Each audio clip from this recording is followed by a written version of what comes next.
안녕하십니까. 행복한 아침 이재용입니다. 안녕하세요. 정예은입니다. 오늘은 월요일 같은 화요일이죠. 8월 16일 화요일이고요. 건강 챙기는 건강혁명 저희가 준비해놓고 있습니다. 그 전에 날씨부터 좀 알아보죠. 박소연 기상캐스터. 안녕하세요. 행복한 아침의 날씨 요정 박소연입니다. 긴 연휴가 끝나고 출근 준비로 다들 바쁘실 텐데요. 서울을 비롯한 수도권 지역은 비가 그쳤지만 현재 정체전선이 머물고 있는 호남과 영남 지역은 많은 비가 내리고 있습니다. 출근길 교통안전에 주의하셔야겠습니다. 네, 자세한 오늘 날씨 어떨지 이어서 전해주시죠. 네, 제가 서 있는 이곳 상암은 현재 쾌청한 모습입니다. 서울은 오늘 하루 맑은 가운데 대부분 지역 오늘 중에 비가 그칠 텐데요. 다만 남해안은 내일까지도 비가 이어질 수도 있어서 계속해서 기상정보 잘 참고하셔야겠습니다. 현재 호남과 경북 일부 지역에 호우특보가 내려져 있습니다. 남해안 지역에는 바람도 강하게 불고 있는데요. 비바람 피해 없도록 시설물 관리 잘 해주셔야겠습니다. 내일까지 남해안에는 최고 150mm 이상, 그 밖에 남부와 제주에 30에서 100mm, 충청 남부와 강원, 경북 동해안에는 5에서 40mm가 예상되는데요. 남해안에는 시간당 30에서 50mm의 강한 비가 예상되는 만큼 저지대 침수와 산사태에 주의하셔야겠습니다. 밤사이 열대야가 나타난 곳이 있습니다. 이 시각 현재 기온 서울은 24.1도, 강릉은 29.2도, 제주는 30.9도 가리키고 있습니다. 한낮에는 비가 내리면서 폭염은 쉬어가겠는데요. 다만 습도가 높아 후덥지근하겠습니다.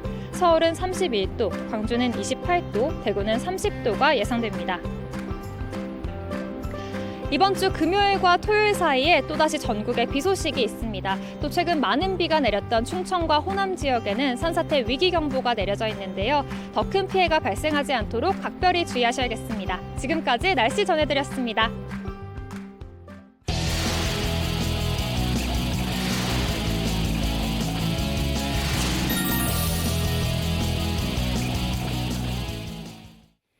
네, 화제 이슈를 발빠르게 전해드리는 모닝 브리핑 순서입니다. 오늘 이고은 변호사와 함께합니다. 어서 오세요. 안녕하세요. 네, 첫 번째 이슈부터 전해주시죠. 네, 첫 번째 이슈는요. 서울시 반지하 이주 지원입니다. 서울시가 이번 침수 피해를 본 지하, 반지하에 거주한 가구들을 위한 안전대책의 일환으로요. 지하와 반지하층의 주거 용도를 전면 불허하는 방향으로 건축법 개정을 정부와 협의하기로 했습니다. 이에 더해서 기존에 허가된 지하, 반지하 건축물의 유예 기간을 두고 순차적으로 없애도록 하는 반지하 주택 일몰제를 추진하겠다라고 밝혔는데요. 이에 더해서 어제 15일에는 현재 반지하에 거주 중인 주민들을 위한 지원, 이주 대책을 추가로 지원하겠다라고 밝혔습니다. 수해가 날 때마다 지하, 반지하를 없애자는 말은 계속해서 나오고 있는데요. 현실적으로 이게 쉽게 당장 가능한 일은 아니지 않나요? 네, 그렇습니다. 사실요, 이 반지하층 같은 경우에는 지상층에 비해서 임대료가 대체로 한 3분의 1 정도의 수준입니다. 따라서 저소득계층이나 1인 가구, 청소년 가구들이 많이 머물고 있는 것이 실정인데요. 그렇다 보니까 이 지하층의 주거 환경이 좀 열악하다라고 하더라도 지상보다는 주거비가 훨씬 저렴해서 형편이 어려운 저소득계층에게는 선택지가 없다. 이렇게 봐도 과언이 아닐 텐데요. 게다가 지하에서 지상으로 한 층만 오르기 위해서는 높은 보증금과 월세라는 넘기 힘든 문턱을 넘어야 되기 때문에 이주를 생각조차 하기가 어려운 실정이라고 합니다. 네, 이렇다 보니까 현실적인 사정이 다 고려돼야 될 텐데 네. 서울시의 이주 대책은 어떤 게 있을까요? 일단 서울시에서는요, 이 반지하 주택에 대한 전수조사부터 철저히 하겠다라고 합니다. 이 서울 시내에 있는 약 20만 가구의 반지하 지하 주택들의 현재 상황, 정확한 위치, 침수 위험성, 취약계층 해당 여부, 또 임대료와 자가 여부들을 파악한 다음에요, 종합적인 로드맵을 마련해서 임대주택 지원 계획을 제대로 세울 예정입니다. 네, 지원이 결정되면 거주자들이 이전과 비슷한 요건으로 거주할 주택이 좀 제공돼야 될 텐데요. 네. 이게 가능할까요? 일단 서울시에서는요, 이 노후화된 공공임대주택 단지를 재건축하는 방향으로 공공임대주택의 물량을 충분히 확보하겠다 이런 계획을 밝혔습니다.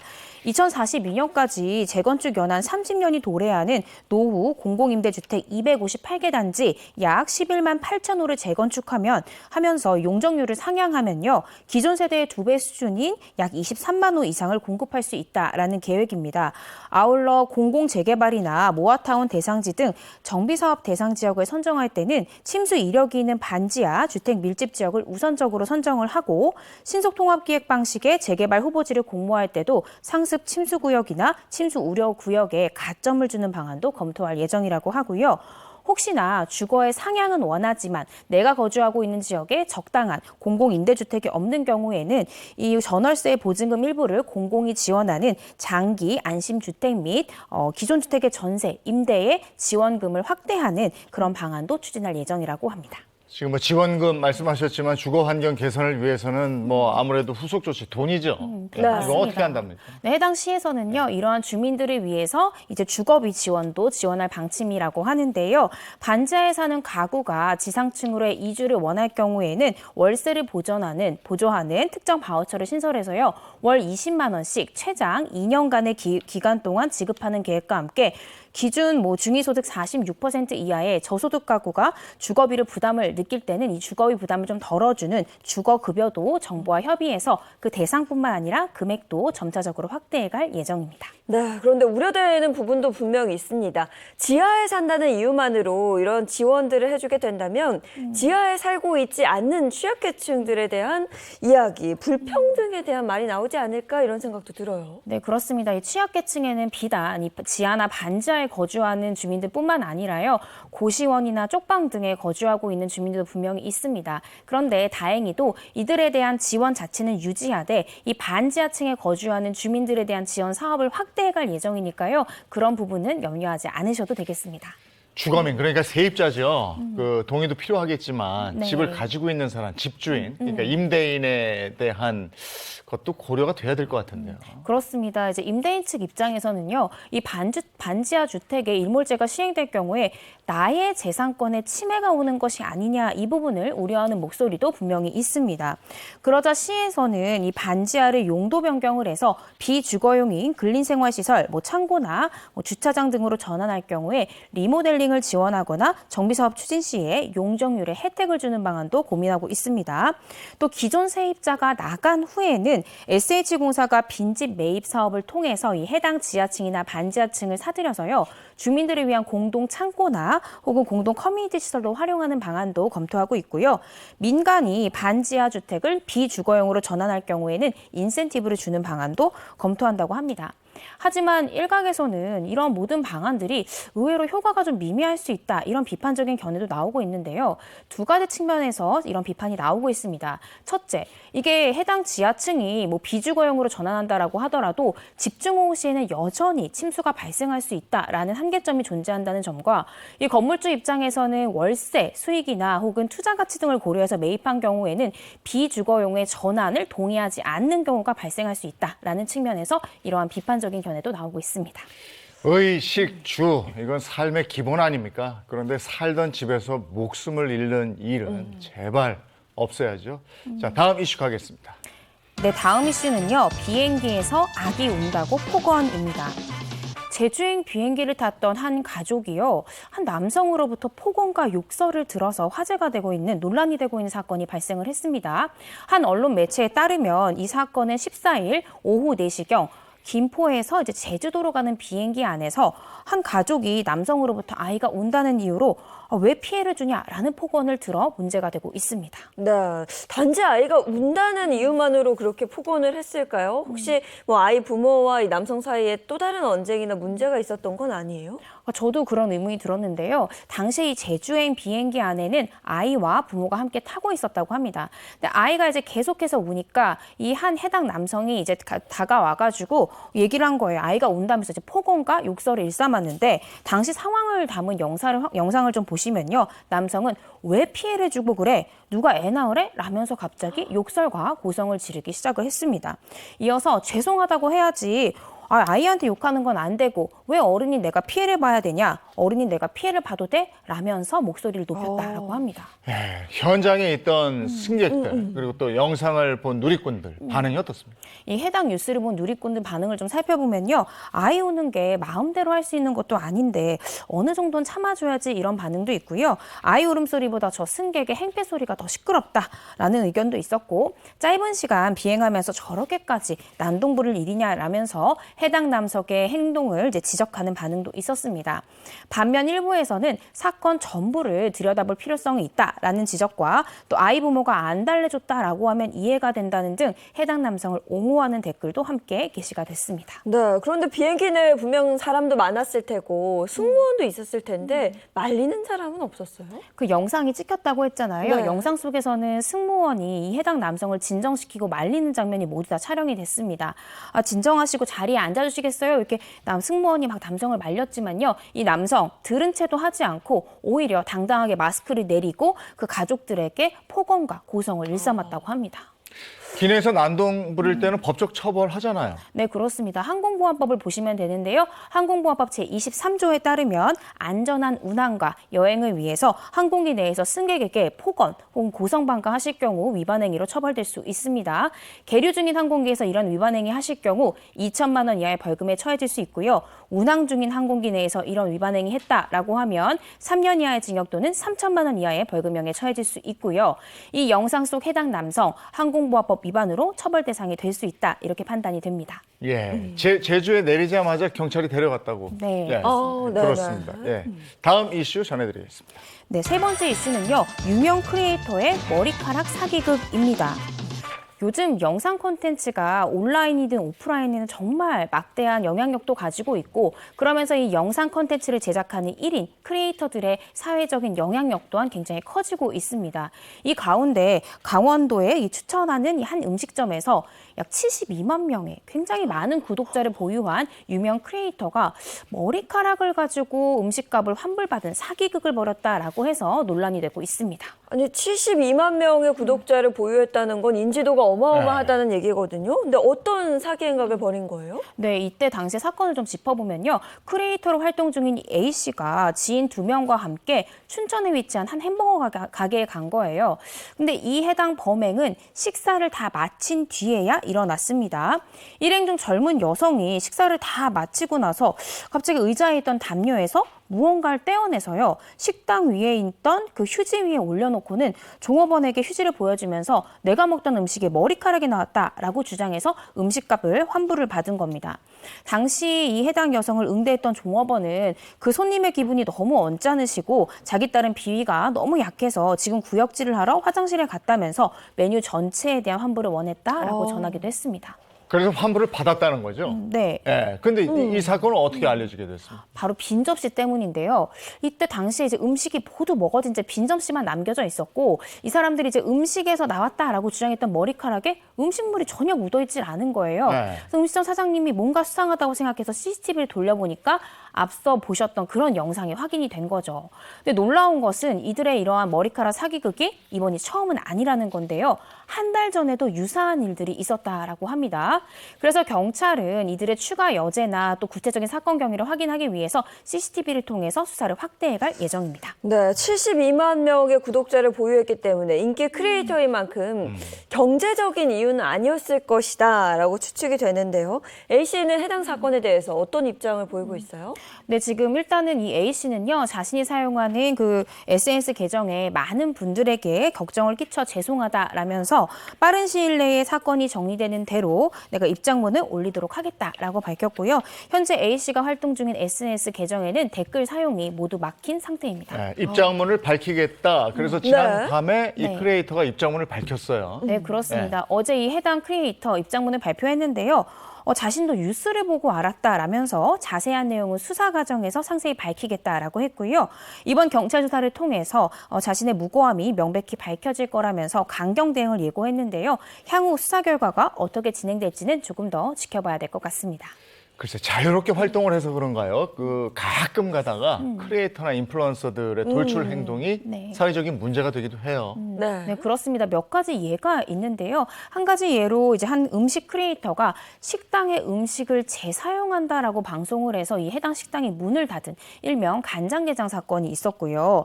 최근 다시 이제 활동을 시작한 유명 여성 크리에이터가 이제 짝퉁 논란에 휩싸여서 문제가 된 그런 경우도 있었습니다. 근데 이러한 많은 경우에 사실은 피해를 보는 것이 선량한 시민들이잖아요.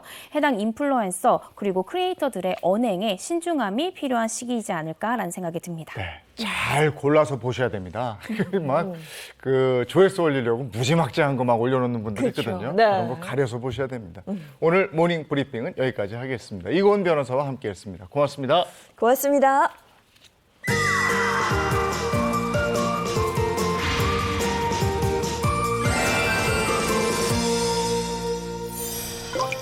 이 질병은 다 무섭습니다만 그중에서도 특히 경계하는 게 뭐가 있습니까? 저는 뭐 생명에 직접적인 영향을 준다거나 혹은 치료가 어려운 질병이 아닐까라는 생각이 들어요. 아유, 정말 힘들죠. 네. 가족들도 특히 힘듭니다. 그럼요. 우리 주변에서 익숙한 비뇨의학과 질환이 있는데 자, 어떤 건지 한번 보시죠.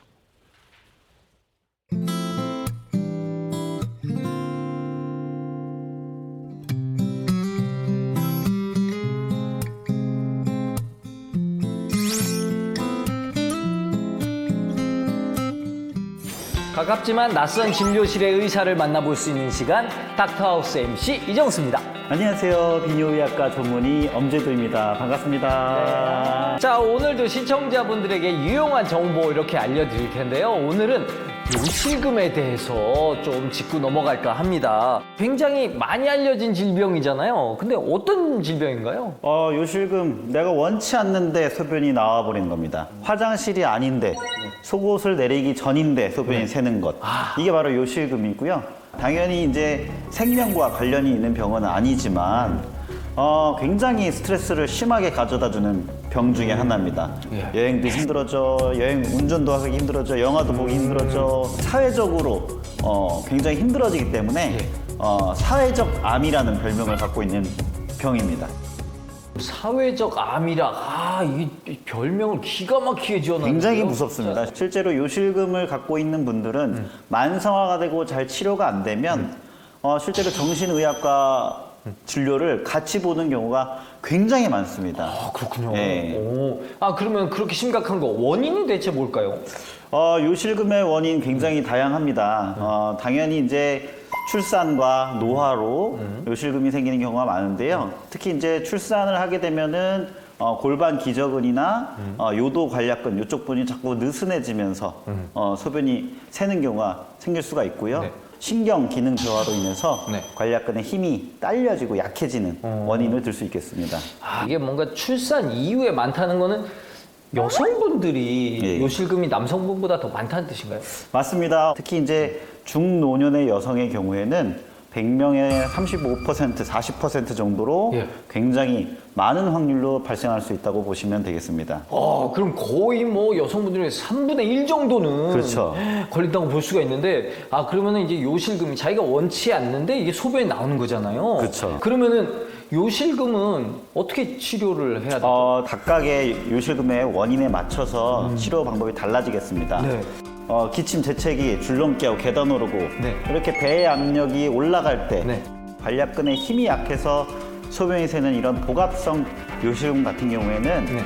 케겔 운동이라고 하죠. 네. 골반 근육을 강화시켜 줌으로써 관략근을 강화시켜서 소변이 새는 것을 조금 예방 및 치료가 가능합니다. 절박성, 급박성 요실금은 이제 방광이 갑자기 수축을 하고 화장실에 가서 속옷을 내리기까지 참지를 못하는 거죠.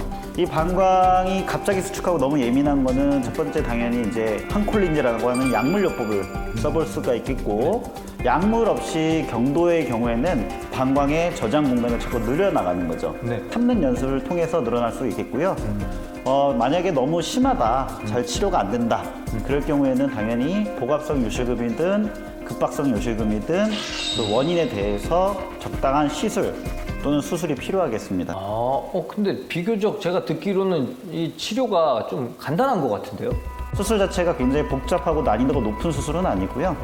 대부분 15분 내외에서 다 끝나고 그다음에 치료 효과나 예후도 굉장히 좋은 편입니다. 그렇지만 이제 신경 손상, 뭐 중추라든지 말초라든지 아니면은 대뇌 쪽에서 있는 신경에 문제가 있어서 신경 기능 이상에 의해서 소변이 새는 요실금 같은 경우에는 초기에 치료가 필요합니다. 치료 시기가 너무 방치가 되면 결국 방광에 있는 소변이 이제 방광요관 역류라 그래서 심장으로 거슬러 올라갑니다.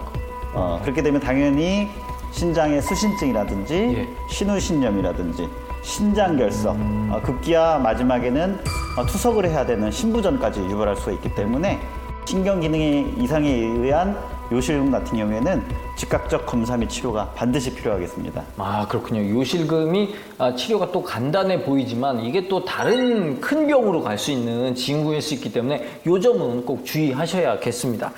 자, 그렇다면 우리가 알고 싶었지만 묻지 못했던 우리 비뇨의학과 Q&A로 조금 더 이야기를 이어가 보도록 하겠습니다.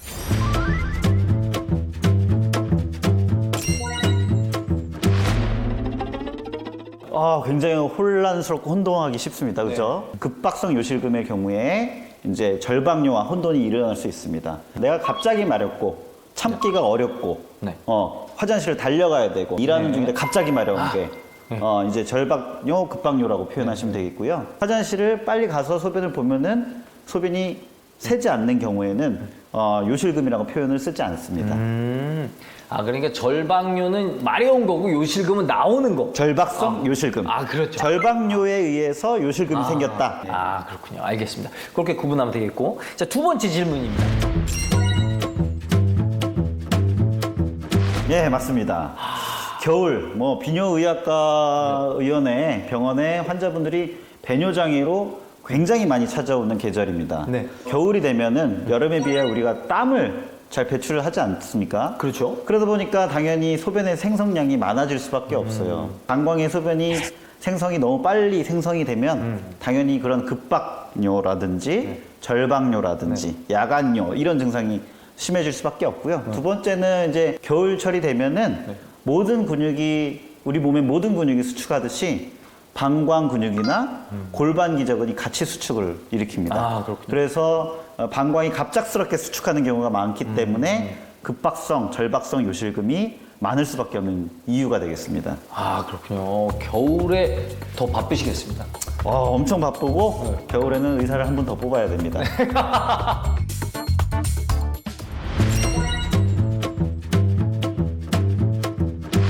예스! 그래요? 예스! 아무래도 이제 임신을 하게 되면은 이제 방광을 자꾸 누르고 있기 때문에 배뇨장애가 잘 생기고요. 그로 인해서 급박뇨, 절박성 요실금 같은 증상이 더 심해질 수밖에 없습니다. 그렇군요. 분만을 하게 되면은 당연히 어느 정도는 요실금 증상이나 배뇨장애가 다시 돌아오는 게 정상이 맞습니다. 그렇지만 만약에 이게 3개월, 6개월, 1년 동안 경과를 지켜보는데 증상이 원래대로 되돌아오지 않는다. 그러면 이제 반드시 비뇨의학과에 내원을 하셔서 원인에 맞는 치료를 반드시 실행해야 되겠습니다. 근데 우리가 또 이렇게 알려만 드리고 여기서 끝내면 또 안 되잖아요. 그렇죠. 그래서 이제 골반 기저근을 강화시킬 수 있는 닥터의 원포인트 레슨으로 함께 만나보시죠. 자, 그럼 요실금에 도움이 되는 닥터의 원포인트 레슨 받아보도록 하겠습니다. 자, 첫 번째 뭐죠? 첫 번째 이제 가벼운 운동부터 좀 스타트 해보도록 하겠습니다. 자, 양쪽 발을 어깨 넓이만큼 좀 벌려주세요. 네. 그다음에 이제 양손을 허리에 올려주시고 무릎을 아주 가볍게 지그시 펴주세요. 이제 관략근을 좀 강화시켜 줄 겁니다. 그래서 허리와 골반과 항문을 위로 끌어올리듯이 쭉 모아보세요. 이렇게 해서 숨을 들이킨 상태에서 10초간 유지합니다.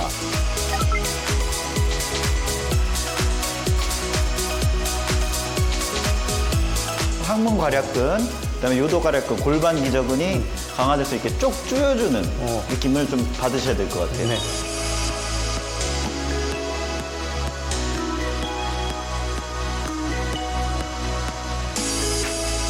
자, 두 번째 운동입니다. 요거는 조금 강도가 좀 있을 겁니다. 미리 준비한 두루마리 화장지를 이렇게 다리 사이에 끼워주세요. 네. 자, 끼운 상태에서 무릎과 발을 동시에 들 거예요. 자, 살짝만 먼저 이렇게 들어보십시오. 예. 네, 이 상태에서 두루마리 휴지를 이렇게 조여주세요. 안쪽으로. 이제 이 상태에서 이제 시작됩니다. 하나, 둘, 셋, 넷, 다섯, 여섯, 일곱, 여덟, 아홉, 열. 버티세요. 하나, 둘, 셋, 넷, 다섯. 야, 한번 이렇게.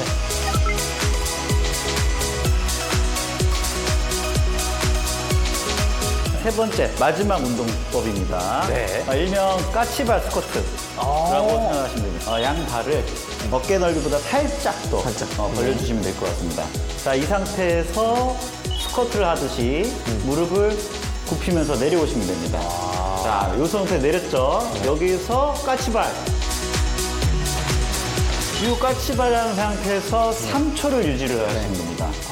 1, 2, 3. 자, 내리시고 다시 원래 자세로 돌아오시고.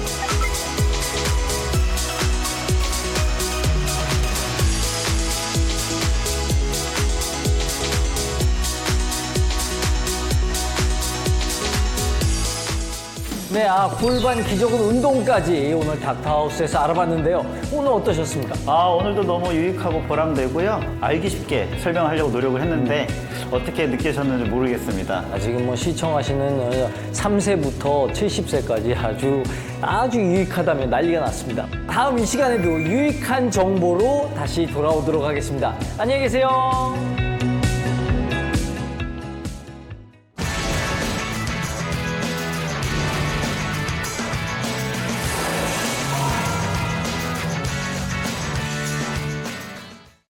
네, 이제 본격적으로 건강 정보 나누겠습니다. 윤영미 아나운서 어서 오세요. 네, 안녕하세요. 중년 건강의 아이콘 윤영미입니다. 네, 반갑습니다. 또 전제 가정의학과 전문의 배우상 한의학 박사 김정은 식품영양 박사 함께합니다. 어서 오세요. 안녕하세요. 어서 오세요. 반갑습니다. 오늘은 많은 분들의 관심이 있는 건강이야 다들 관심이 있으시겠지만 그렇죠. 네. 특히 관심이 있는 분야가 오늘 주제라고 그래요. 네, 그래서 오늘 사연을 하나 준비했거든요. 먼저 소개해 드리도록 하겠습니다.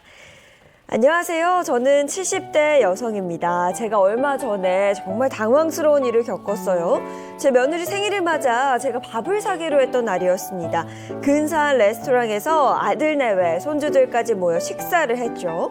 오랜만에 다들 모여 어찌나 흐뭇하던지 안 먹어도 배가 부르더군요. 그런데 식사를 마치고 주차장으로 향하는데 지배인이 따라 나와 돈을 내라고 하는 게 아니겠어요? 제가 음식값을 안 내고 나왔다는 겁니다. 순간 당황했습니다. 어떻게 이런 일이 있을 수 있을까요? 저를 걱정스럽게 바라보는 아들 내외 표정도 잊혀지지 않습니다. 제가 치매에 걸린 걸까요? 좀 안타까운 지금 사연입니다. 이제 그 사연이 왔는데 그래도 나이가 어느 정도 됐을 때는 이거 건망증이지 잊었으니까 가서 내면 되는 건데 네. 나이가 어느 정도 들면 야, 나 이거 혹시 치매 아니야? 이렇게 걱정하는 거고 또 주변에서 요즘에 치매 걸린 분들이 너무 많고 점점 늘고 있으니까 더 걱정이 되죠. 그렇죠. 65세 이상 인구 10명 중 1명이 치매를 앓고 있다고 하고요. 2030년에는 65세 이상 치매 환자가 약 136만 명에 달할 것이다 라고 추정하고 네. 있습니다. 네, 정말 어르신들의 피하고 싶은 질병 1위가 치매인 그렇죠. 것 같아요. 네. 본인만 힘든 게 아니라 가족들이 굉장히 힘겨움을 겪잖아요. 저희 친정엄마 같은 경우도 한 7년 전부터 치매의 증상을 보이셔서 저희가 몇 년 동안은 형제들이 돌아가면서 간병을 했어요. 집에 가서. 그러다가 도저히 엄마가 약간 폭력적인 증상도 좀 보이고 가족들 못 알아보시고 이러면서 지치게 되더라고요. 몇 년 동안 이제 형제들이. 그러면서 지금 요양원에 계신데 저도 그래서 가장 걱정되는 게 바로 치매입니다. 다른 병은 어떡하지? 이거 어떻게 고쳐야 되지인데 치매 환자를 대하는 가족들은 엄마 왜 그래? 그러니까 엄마 왜 그래? 저도 처음엔 막 싸우고 네. 엄마를 막 혼내고 엄마 왜 했던 그렇게 소리 또 됩니다. 하냐고 그러고 자꾸 네. 거짓말하냐고 그러고 네. 왜 집을 못 찾아오냐고 엄마 왜 그러냐고 막 이렇게 그게 서운하고 뭐라 그럴까 괜히 화도 나고 막 이렇더라고요. 저 감정이 복잡해지더라고요. 근데 엄마는 네. 모르니까 내가 뭘 하고 있는지. 그렇죠. 참 가족들도 안타깝죠. 지치니까 어쩔 수 없이 그랬을 맞아요. 텐데 과거에는 이 치매를 정신의 문제라고 그랬었잖아요. 그런데 사실 치매는 뇌에 병이 생긴 거다 이렇게 얘기를 들었습니다. 정확히 치매가 뭔가요?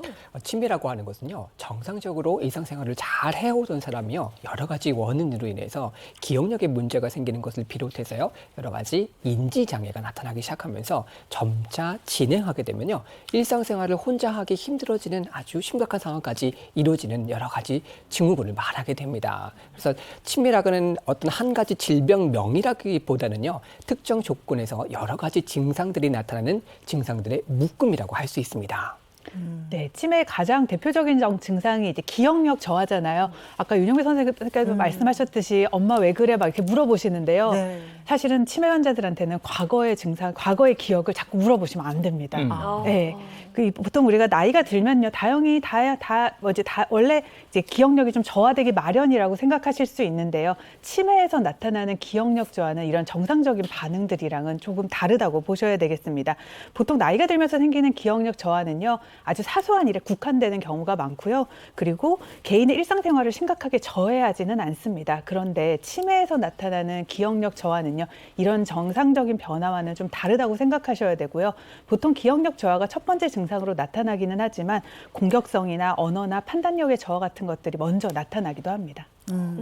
그러니까 정말 말씀하셨다시피 기억력과 성격 변화가 가장 주요한 어떤 과정이 아닐까 싶어요. 저희 엄마를 봐도 굉장히 온유하신 편이었거든요. 근데 치매에 걸리시면서 막 물건도 집어 던지고 자꾸 화를 내고 역정을 내시고 하는 거를 보니까 아, 이게 기억력 저하가 문제가 아니라 성격 자체가 완전히 내 엄마가 맞나? 이럴 정도로 완전히 바뀌시더라고요. 다른 증상들도 많이 또 있죠. 네, 치매의 아주 대표적인 증상은 기억력 감퇴라는 건 다 아실 거예요. 근데 그 밖에도요, 언어 능력이 저하가 되게 되고요. 또 시공간을 인지하는 능력 또한 떨어지게 됩니다. 그리고 판단력과 또 일상생활을 수행하는 능력 또한 떨어지게 되고요. 또 아까 말씀하신 대로 또 성격이 바뀌어서 공격성을 띠는 행동을 보이기도 합니다. 이게 그리고 어떨 때 보면요, 그 아주 과거의 일은 굉장히 기억을 잘하세요. 근데 단기 기억 상실이 맞는 것 같아요. 그러니까 조금 전에 했던 일, 어제 했던 일, 아침에 네. 뭐 이런 걸 전혀 기억을 못 하시죠. 같은 말을 거의 한 10번 이상 반복하시죠. 네. 그렇죠. 그리고 아까 말씀하셨듯이 좀 거친 행동을 하시는 네. 분들도 있고. 그렇죠. 네. 성격이 네. 변하기도 하고. 근데 어떤 제 주변 분은 저희 엄마는 약간 성격이 이렇게 좀 거칠게 바뀌셨는데 또 다른 어떤 분은 굉장히 우울해하시고 기운이 하나도 없어 맞아요. 하시고 힘들어하시고 말도 없고 멍하니 있으시고 그래서 우울증이 아닌가 굉장히 걱정하시더라고요. 네, 실제로 이제 윤영민 선생님 말씀처럼요, 그런 분들은 실제 우울증을 앓고 계실 확률도 굉장히 높습니다. 우울증은요, 치매 증상과 굉장히 동반되는 경우가 많고 40에서 50% 정도의 환자가 우울증을 같이 동반해서 앓고 있습니다. 보통 이런 우울증은요, 치매 초기에 나타나는 경우가 많고요. 이럴 때 치료를 잘하면요, 우울증은 효과적으로 잘 치료하실 수가 있겠습니다. 그 외에도요, 우리가 이제 환각과 착각 증상을 보이기도 하는데요. 이런 환각 증상 중에는요, 실제로 없는 소리를 듣는 환청이라든지 아니면 실제로 없는 것들이 보이는 환시가 많이 나타나기도 하고요. 그런 경우에는 환자들이 이걸 진짜 실제 감각과 똑같이 느끼기 때문에요. 이런 증상 때문에 성격 변화가 생기기도 합니다. 네, 앞서 치매는 뇌에 생긴 병이다 이렇게 말씀드렸는데요. 저는 치매하면 그냥 다 같은 치매인 줄 알았는데 치매도 종류가 다양하다고요. 맞습니다. 이 치매에서 가장 대표적인 것이 바로 알츠하이머병인데요. 알츠하이머병 같은 경우는 뇌세포가 퇴화되면서 기억력이 떨어지게 되고요. 이로 인해서 인지장애가 발생하게 돼서 만성적으로 진행하게 되면 일상생활이 힘들어지는 만성 뇌질환이라고 할 수 있습니다. 알츠하이머병 같은 경우에는 서서히 발병해서 점차적으로 악화되는 어떤 특징을 가지고 있는데요. 전체 치매 환자의 55%에서 70%를 차지하고 있고요. 자연 경과 상태를 보게 되면요, 일단 증상이 나타나면서 진단하게 될 때까지 2년에서 한 3년 정도가 걸리고 진단하게 된 수부터 요양시설에 들어가는 데까지 3년에서 한 6년 정도가 걸린다라고 합니다. 그리고 요양시설에 입원하시면서 사망에 이르는 데까지 보통 평균적으로 한 3년 정도가 걸리기 때문에 전체 유병 기간이 9년에서 12년 정도까지 걸린다고 할 수 있겠습니다. 네. 네, 그리고 이런 알츠하이머병을 앓고 있는 환자들의 뇌를요, 이제 부검하거나 아니면 영상 검사를 통해서 좀 살펴보면요, 뇌가 굉장히 일반인에 비해서 위축된 것을 찾아볼 수가 있습니다. 또 뇌 조직을 현미경으로 관찰을 해보면요, 베타 아밀로이드 단백질이 침착되면서 생긴 노인반이라든지 아니면 타우 단백질이 비정상적으로 얽혀서 붙으면서 생기는 신경 섬유 다발을 볼 수 있겠습니다. 연구자들은요, 이런 노인반이나 신경 섬유 다발이 뇌에 점차적으로 쌓이게 되고요, 그렇게 되면서 뇌의 신경세포가 손상이 되면서 알츠하이머병이 발생하는 것으로 생각하고 있는데요. 그런데 이 두 물질이 쌓이는 원인은요, 아직 정확하게 밝혀지지가 않았습니다. 네. 그리고 또 뇌 혈액 공급에 문제가 생겨도 치매로 발병할 수가 있다 그러던데요. 네, 혈관 치매가 바로 뇌의 혈액 공급의 문제로 생기게 되는 이제 치매라고 할 수가 있습니다. 치매 원인 중에 이제 두 번째로 많이 나타나게 되는데요. 전체 치매의 15에서 20%를 차지를 하게 됩니다. 혈관 치매는 고혈압이나 당뇨, 또 고지혈증, 그리고 흡연, 또 음주를 자주 하시는 분들에게 나타날 수가 있습니다. 네, 이런 이제 혈관 치매 같은 경우에는요, 뇌 혈액 순환에 문제가 되는 게 가장 크겠죠. 그래서 이런 것들을 크게 보면요, 뇌혈관이 막혀서 생기는 허혈성 뇌질환이 있고요, 뇌혈관이 이제 터지면서 파열로 인해서 출혈이 생기는 출혈성 뇌혈관 질환이 있겠습니다. 그런데 여기서요, 뇌혈관 질환이 있다고 그러면 반드시 혈관성 치매가 동반되냐? 그렇지는 않고요. 보통 일반적인 경우에는 뇌졸중을 앓고 난 이후에 약 25% 환자 중에서 혈관성 치매가 발생한다고 합니다.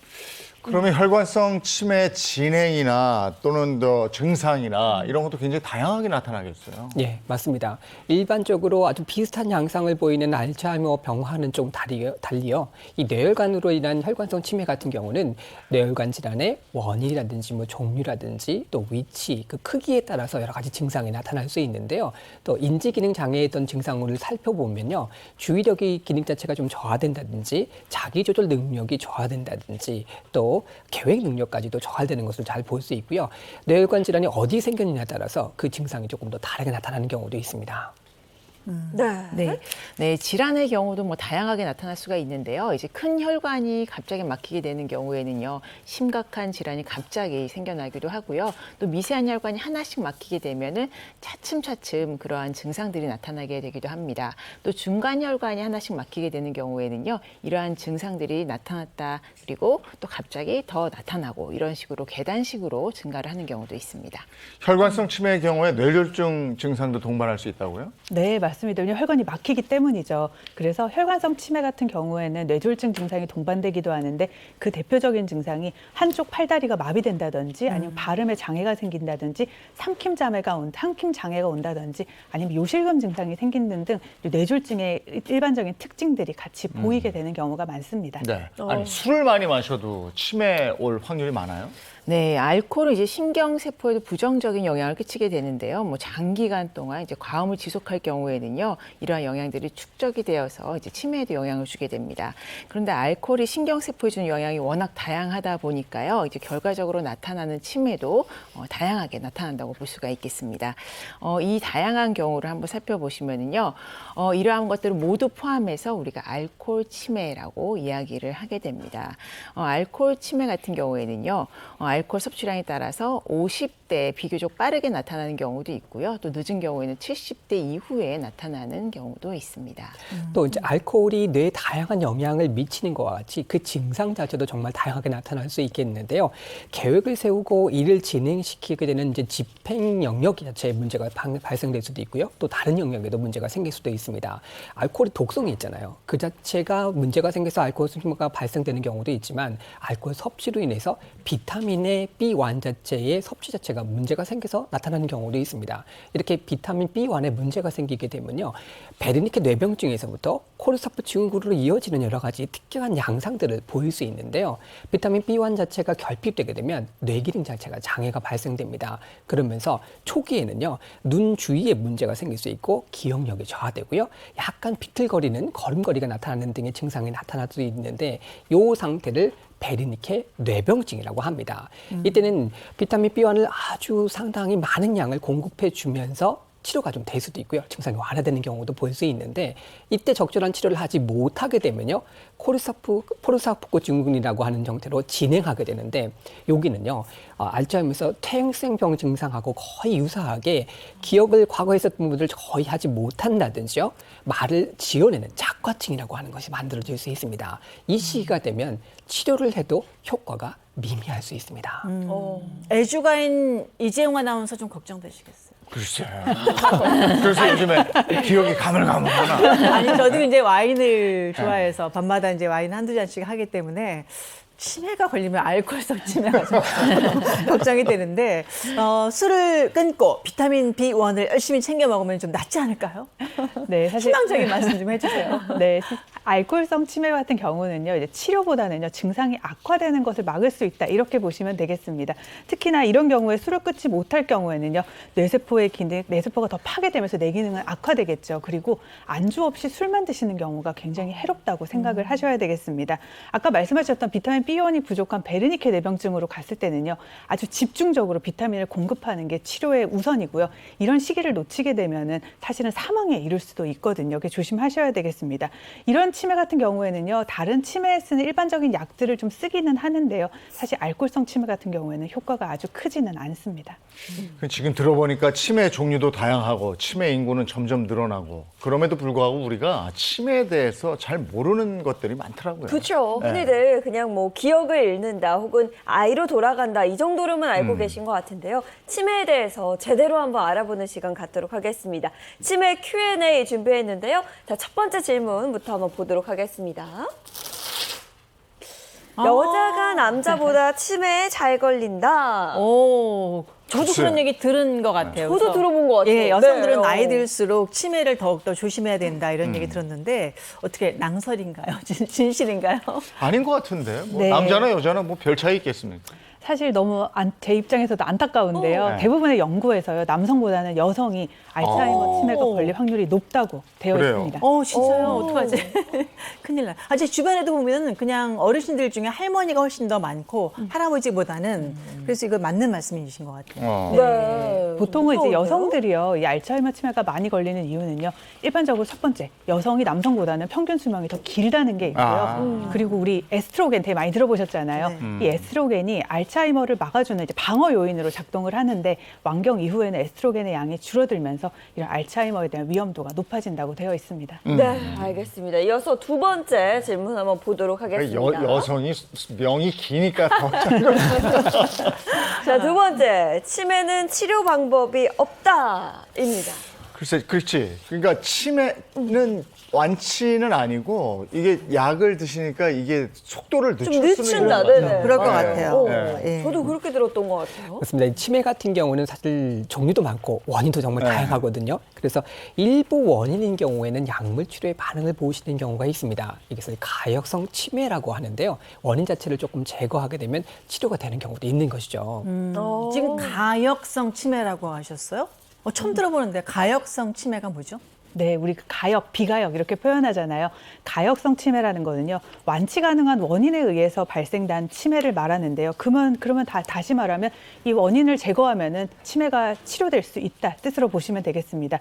가역성 치매의 대표적인 원인 질환은요, 뇌종양이라든지 만성 경막하 혈종이 있다든지 아니면 뇌에 감염성 질환이 생겼다든지 아니면 정상압 수두증 이런 것들을 들 수가 있겠고요. 이런 질환들을 치료하면 가역성 치매는 완치가 가능합니다. 그런데요, 중요한 건 뭐냐면요, 이렇게 치료가 가능하다고 할지라도 그 적절한 시기를 만약에 놓치시게 되면요, 뇌에 손상이 당연히 발생하게 되겠고요. 그럴 경우에는 계속 치매로 진행을 하게 됩니다. 네, 선생님, 그럼 우리가 흔히 알고 있는 알츠하이머는 치료가 가능한 치료법이 있나요? 앞서 이재용 아나운서가 정확하게 답을 말씀해 주셨어요. 퇴행성 치매 같은 경우는 사실 아직까지 특별한 방법이 있지는 않습니다. 진행 자체를 조금 늦추는 게 가장 최선의 방법이라고 되어 있고요. 하지만 현재 많은 해외 연구가로서도 국내 연구가들이 연구를 하고 있으니까 희망적이라고 볼 수 있겠습니다. 네, 알겠습니다. 이어서 세 번째 치매 Q&A 질문 보도록 하겠습니다. 보시면 치매 반드시 요양원에 모셔야 한다. 이거 진짜 굉장히 논란이 좀 있을 수 있는 것 같아요. 저희는 이제 한 3년 동안 형제들이 돌아가면서 이렇게 엄마를 간병을 했는데 제 아는 분은 치매 진단을 딱 받자마자 부모님이 바로 요양원을 알아보더라고요. 왜냐하면 워낙 그 자식들이 좀 바쁘게 살고 여유가 네. 없다 보니까 요양원부터 알아보던데 어떻게 뭐 이분은 거동도 괜찮고 하거든요. 치매 진단만 받았을 뿐인데 요양원으로 모시는 게 맞을까요? 네, 사실 뭐 모든 치매 환자가 요양시설이라든지 입원을 할 필요는 없습니다. 치매가 많이 진행을 되게 되면은요, 뭐 반드시 돌봄을 받아야 될 정도의 그런 지경에 이르기 때문에 이럴 경우에는 이제 보호자의 상황이 또 여의치 않을 경우들이 있잖아요. 그럴 때는 또 입원이라든지 이런 입소를 결정을 하셔야 합니다. 사실 이제 사설 요양소 입원 결정 같은 경우에는요, 환자의 안전이라든지 그리고 정신적인 그런 뭐 행동, 증상의 정도도 고려하셔야 하고요.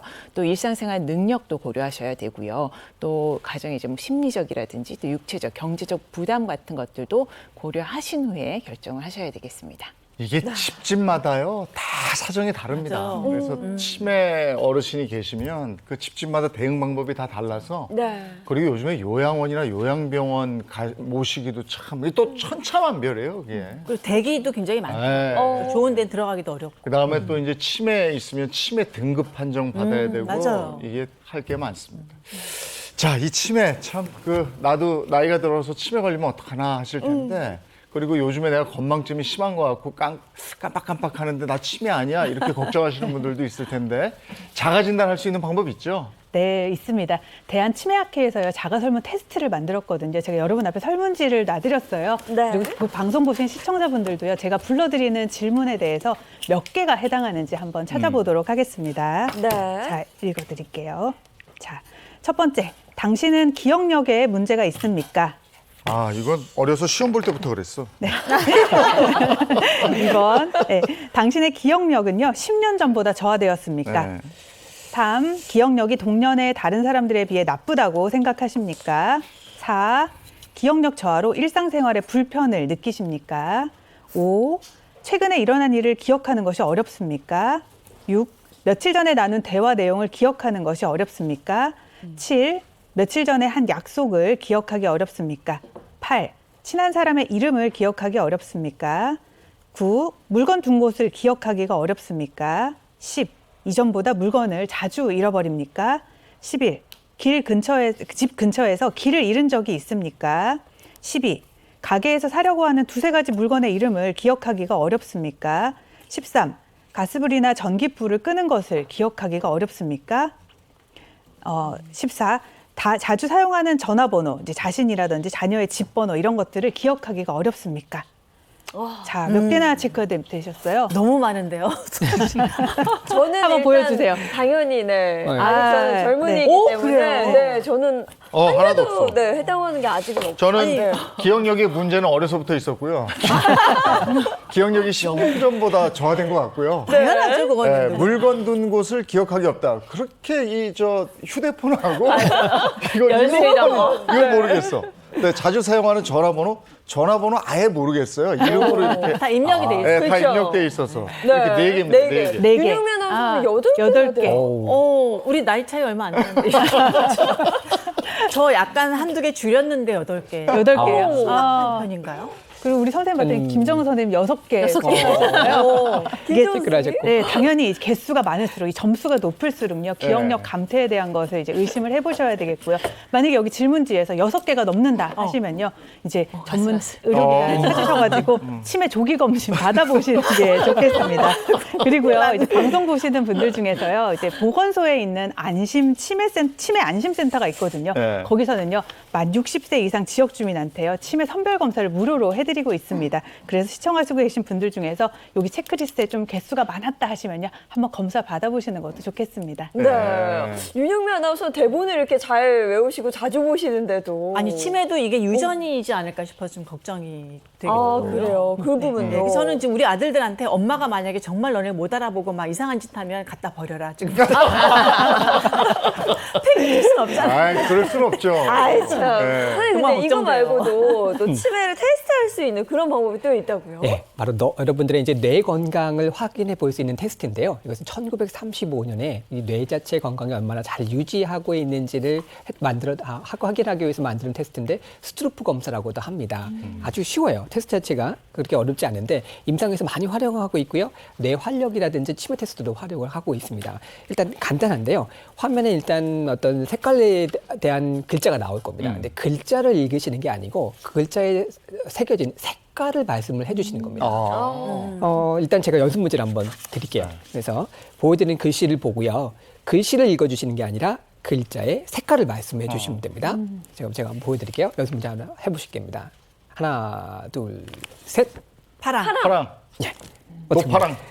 글자는 노랑이지만 색깔이 파랑이니까 네, 색깔 파랑 다 맞추셨죠? 한 번 더 해보겠습니다. 네. 제가 보여드릴 테니까 보고 말씀을 해보실 겁니다. 하나, 둘, 셋. 빨강. 빨강. 네. 보면 근데 이거 쉽지 않다. 네, 테스트가 그렇게 그렇죠. 어렵지는 않죠. 아주 간단한 테스트니까요. 그럼요. 네. 본격적으로 한번 테스트를 해보도록 하겠습니다. 윤영민 아나운서, 네. 이정 아나운서 앞으로 나와주시겠어요? 네. 지금 작아지는 테스트에서 4개, 8개였거든요. 이거 우리 약간 위협적이에요. 저기 서 계시고요. 여기서 우리가 제일 연로했다 이거지. 일단 여기 앞에 보시는 화면을 한번 화면 볼까요? 보여주실 거고요. 그러면 지금부터 이제 화면에 나온 글자를 보시고 글자를 읽어주시는 게 아니고 글자에 나타나는 색을 한번 해보실 건데요. 이제 한 번씩 해볼 겁니다. 네. 1단계를 한번 해볼 텐데 일단 우선 윤영민 네. 아나운서도 한번 해볼게요. 저 화면 볼까요? 예, 영상을 한번 보여주실 겁니다. 떨린다. 네, 1단계 테스트 보여주세요. 노랑. 초록. 아이고, 어렵다. 파랑. 까망. 빨강. 초록. 파랑. 노랑. 오.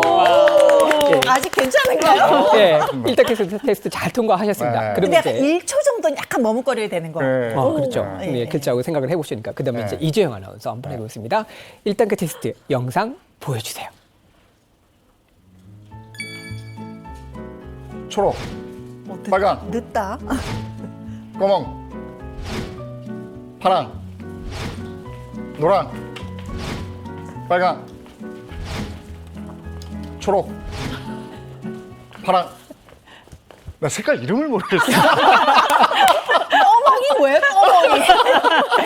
자, 여기까지 통과를 하셨으면 일단 뭐 아직까지는 특별하게 문제가 없고 뇌 건강을 잘 유지하시겠다고 볼 수 있고요. 그럼 이제 2단계 테스트 한번 진행을 해보겠습니다. 윤영미 아나운서부터 네. 2단계 테스트. 똑같은 형식인가요? 네, 형식은 똑같습니다.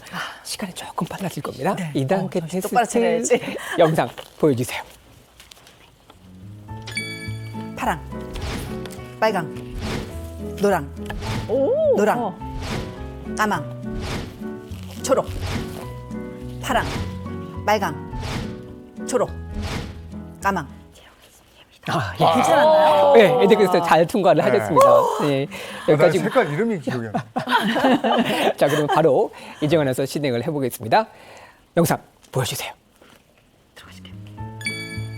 검은. 빨강. 초록. 노랑. 땡! 이겼어요. 아까 초록인데, 여기 파란 색깔인데, 네. 초록이라고 글자를 좀 읽어주셨습니다. 그래서 여기까지 나 진짜 색깔 이름을 잘 모르겠다. 진행이 되시면 뇌활력도가 이제 평균 수준이라고 보실 수 있습니다. 그래서 마지막까지 한 3단계에 있는데요. 이렇게 진행하시는 것이 이제 뇌활력도 테스트라고 할 수 있겠습니다. 그래서 오늘은 여기까지 테스트를 해보시고요. 집에서도 한 번씩 이렇게 영상을 통해서 한번 테스트를 해보시면 좋으실 거예요. 재미도 있네요. 아이고.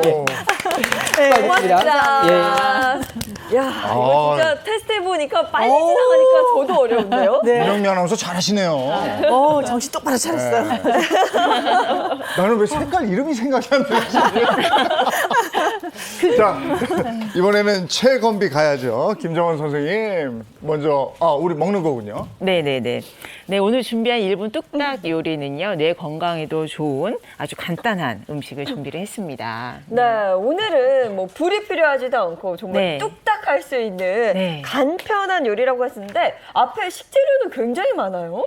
네, 오늘 이제 사용할 재료는요, 전부가 아니고요. 오늘 뇌에 좋은 식재료를 좀 설명을 드리려고 이렇게 따로 준비를 좀 해봤습니다. 네, 그렇군요. 자, 첫 번째가 연어. 네, 첫 번째는 이제 연어인데요. 연어는 뭐 다 아시겠지만 오메가3가 풍부하고요. 또 DHA 또한 풍부해서 뇌 건강에 좋은 생선이라고 할 수 있겠습니다. 네, 여기서 이제 좀 더 보태면요. 오메가3는 이제 오메가3에 있는 지방산은요.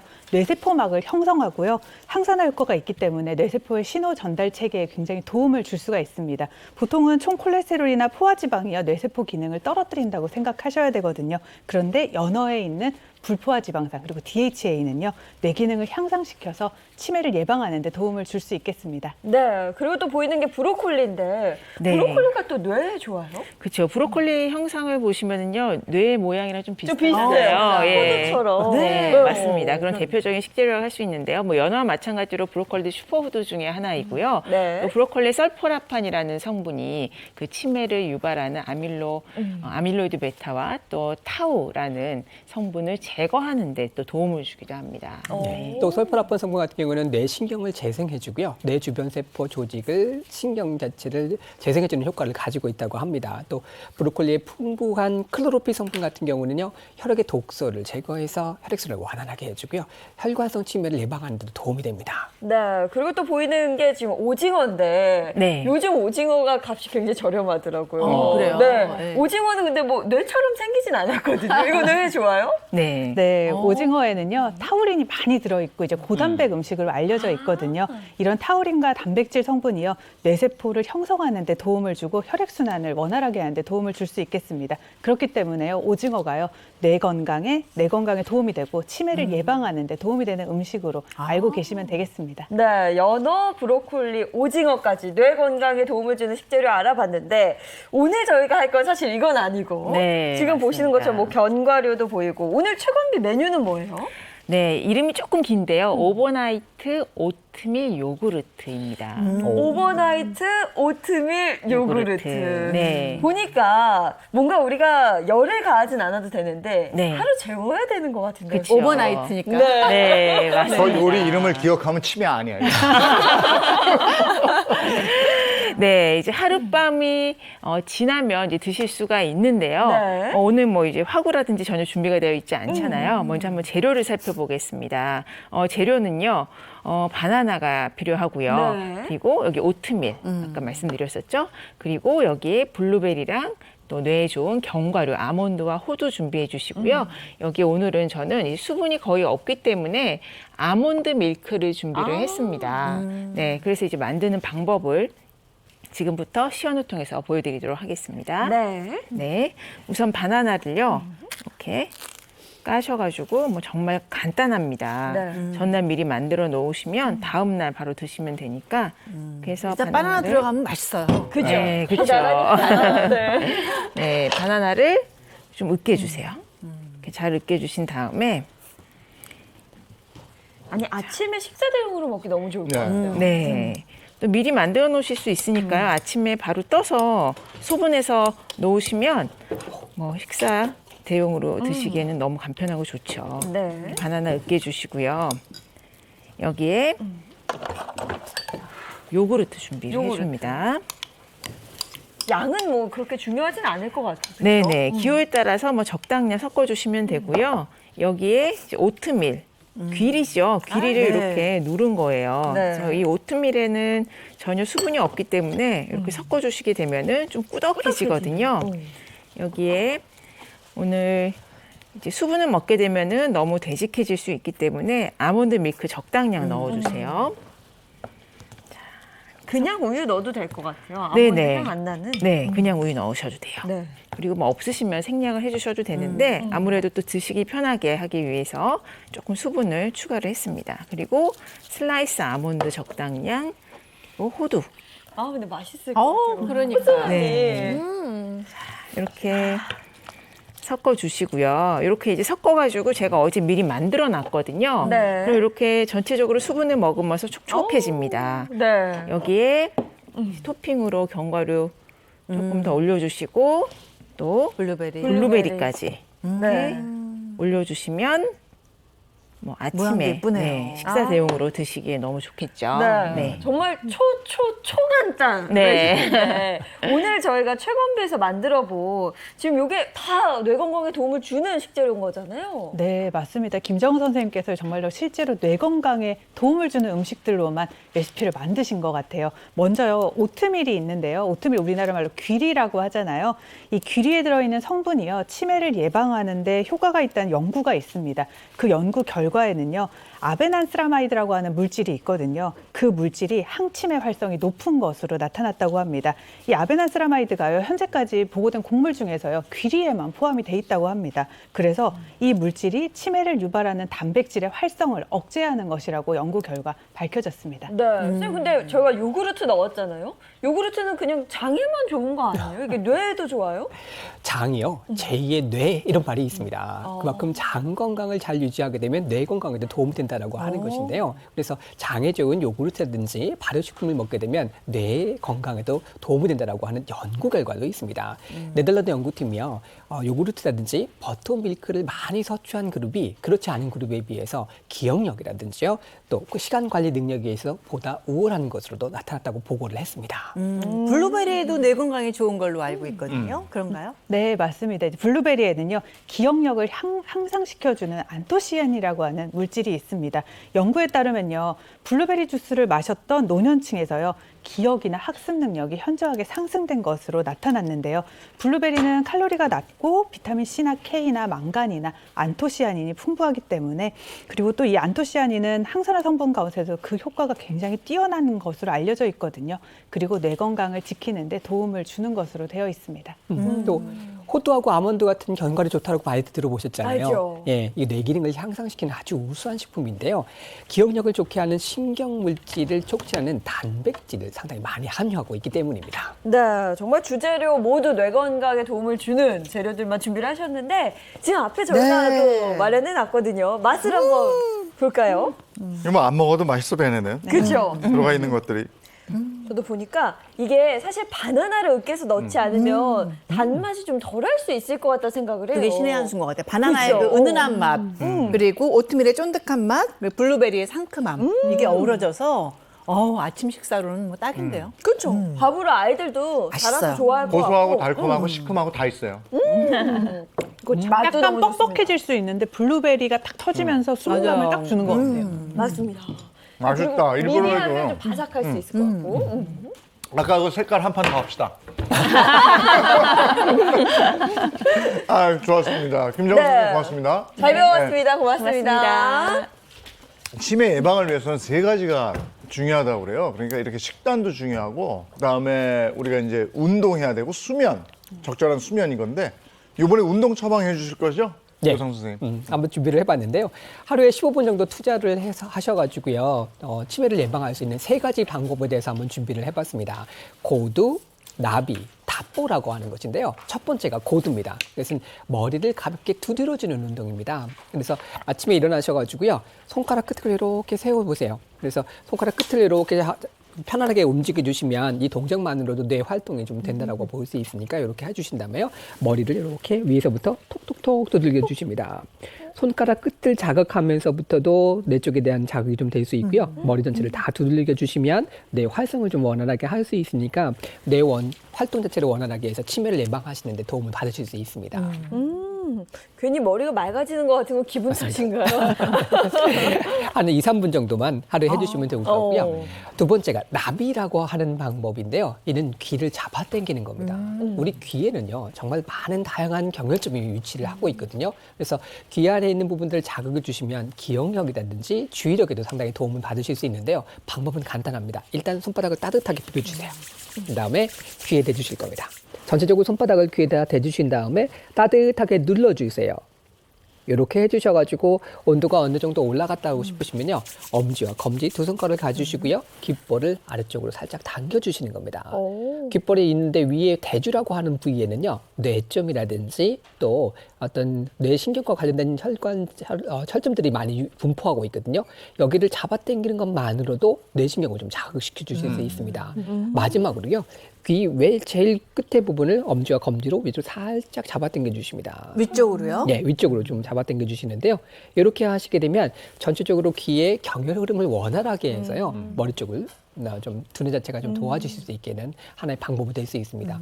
이것도 한 2, 3분 정도 해주시면 도움 좀 되시겠습니다. 네. 그렇게 어렵지 않아서 그냥 귀를 이렇게 살살 자극해주는 것만 해도 도움이 될 것 같아요. 맞습니다. 혈자리를 많이 자극시킬 수 있으니까 신경도태도 안정시켜 줄 수도 있고 또 자율신경을 좀 좋게 하실 수 있으니까 여러 가지 방법이 되실 수 있습니다. 네. 마지막 방법이 탑보인데요. 이것은 제자리 걸음입니다. 그래서 일단 제자리 걸음을 하셔야 되니까 나가서 한번 말씀을 드릴게요. 네. 네. 유무에서 장애는 저도 한번 도와주시겠어요? 나가서 네. 배워보도록 하겠습니다. 예. 색깔 맞추는 건 잘했는데 이건 자신이 없네. 뭐 편안하게 하실 수 있으니까 사실 제자리 걸음은 사실 어렵지 않잖아요. 그냥 이렇게 걸으시면 제자리 걸음이 될 건데 이것보다 우리가 이제 자세 자체를 정확하게 좀 차리시고 좀 자세를 좀 원활하게 하고 나셔서 걸음을 하체 운동을 원활하게 해주시게 되면요, 이 대뇌에 있는 회백질이라고 하는 부분이 있습니다. 이 회백질이 걷는 운동과 상당히 연관이 된다라고 합니다. 회백질이 위축이 되면 치매 증상이 발생할 수 있거든요. 그래서 옛말에 이런 말이 있습니다. 머리가 좋은지 알고 뇌 기능 자체가 잘 발달될 수 있다라고 하는 것은 다리 근육이 약해져 있는지 아닌지를 확인해 보면 된다라고 하는 말이 있거든요. 그만큼 하체 근육을 잘 길러주시면 좋은데요. 일단 자세 자체를요, 허리를 쫙 펴주시고요, 발도 좀 살짝 붙여주세요. 그래서 무릎도 편안하게 펴주신 다음에 머리 위에서 뭔가 좀 잡아당긴다라고 하는 대로 서주시고요. 오른쪽 다리부터 해보겠습니다. 다리 자체를 쭉 올리셔가지고요. 네, 대퇴 부분이 지면하고 평행이 되도록 해주시고요. 발목 자체는 살짝 구부려서 발끝이 밑으로 좀 유지하실 수 있도록 자세를 한번 유지해 보세요. 예, 요거 자체로 하체 근력이 얼마큼 유지하고 있는 것도 방법을 아실 수 있거든요. 그리고 내려오셔서 다리를 내려주십니다. 저 잘 안 돼. 이거 버티는 것만 해도 이게 맞습니다. 하체 본인이 근력을 해야 막 이렇게 예. 균형을 못 잡겠어요. 제자리 걸음을 막 이렇게 하시는 것보다 어떻게 보면 균형 자체 반대쪽 해주실게요. 네. 그래주셔서 그 상태 그대로 유지하시는 것 자체도 하체 근력을 유지하시는 데 상당히 도움이 되시고요. 요거 자체를 한 3초에서 10초 정도 하실 수 있으면 뇌 기능도 상당히 도움이 많이 되실 수 있습니다. 내려주시고 반대쪽 올리셔서 한 10초 정도 버텨주시고 난 다음에 다시 내려주시고요. 반대쪽 균형을 잘 올려주셨다고, 잡으세요. 예. 오, 이거 쉽지 않은데. 선생님 너무 잘하신다. 네, 이렇게 제자리 걸음을 해주시게 되면 빠르게 걷는 것도 좋지만 천천히 해주시면서 하체 근력을 유지하시는데 도움을 받으실 수 있겠습니다. 네, 알겠습니다. 고맙습니다. 감사합니다. 네, 치매를 예방하는 방법 몇 가지 알아봤습니다. 근데 치매에도 아까 이제 거칠어진다고 얘기하셨는데 치매에도 예쁜 치매가 있다면서요? 네, 우리가 뭐 예쁜 치매, 착한 치매, 고운 치매 어떤 표현을 쓰셔도 좋겠습니다.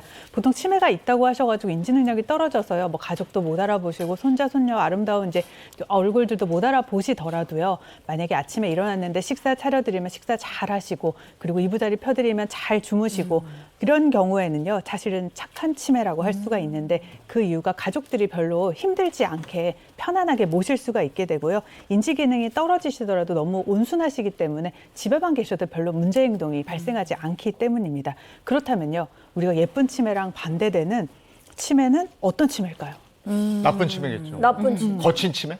성격이 좀 괴팍해지는 네. 거 아닐까요? 그렇죠. 아니면 뭐 간병하는 가족들을 뭐 때린다거나 힘들게 하는 괴롭히고. 거. 그리고 또 이게 이제 치매가 시작되면서는 누구나 겪는 건데 자꾸 물건 숨기는 거. 보통 이제 물건을 숨긴다고 하시지만 환자분은 어디 놓으셨는데 우리가 그걸 못 찾는 거죠, 그죠? 예, 맞습니다. 예쁘지 않은 치매 같은 경우에는요, 우리 드라마에서도 많이 나오는데 자꾸 이제 자기 물건을 훔쳐갔다고 하면서 간병인들을 그냥 가족들을 괴롭히기도 하고요. 가장 흔한 거는 이제 보통 며느리들이 내 해물을 훔쳐갔다 뭐 이러면서 이제 얼굴을 핥히거나 뭐 때리거나 이런 폭력성을 보이는 분들도 많죠. 그리고 이제 귀에서 환청이 들려서 갑자기 밤중에 주무시다가 갑자기 집을 나가시는 경우도 많고요. 아니면 아주 예민해져서 공격성을 보이기도 하는데요. 이런 치매 증상은요, 사실은 돌보시는 가족들을 굉장히 힘들게 하고 고통스럽게 하는 원인이 되기도 하죠. 이게 증상이 사람마다 또 이렇게 다르게 발현이 되더라고요. 근데 예쁜 치매로 갈 수 있는 방법이 따로 있습니까?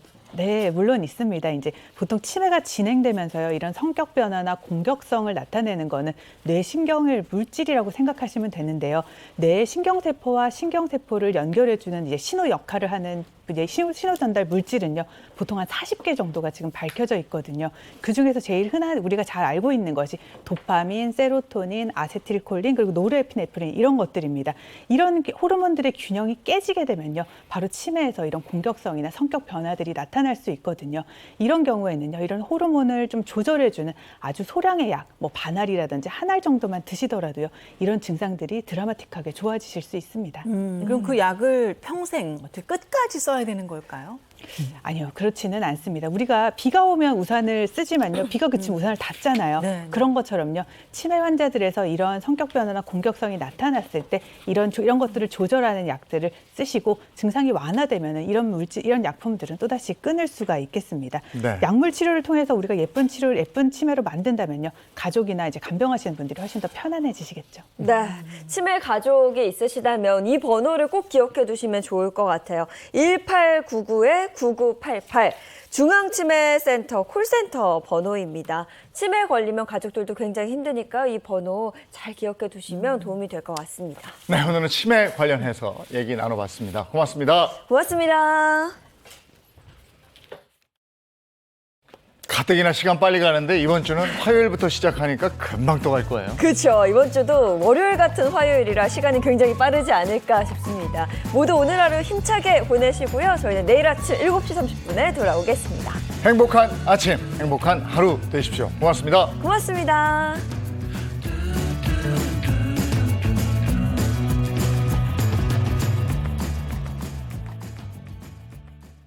채널 A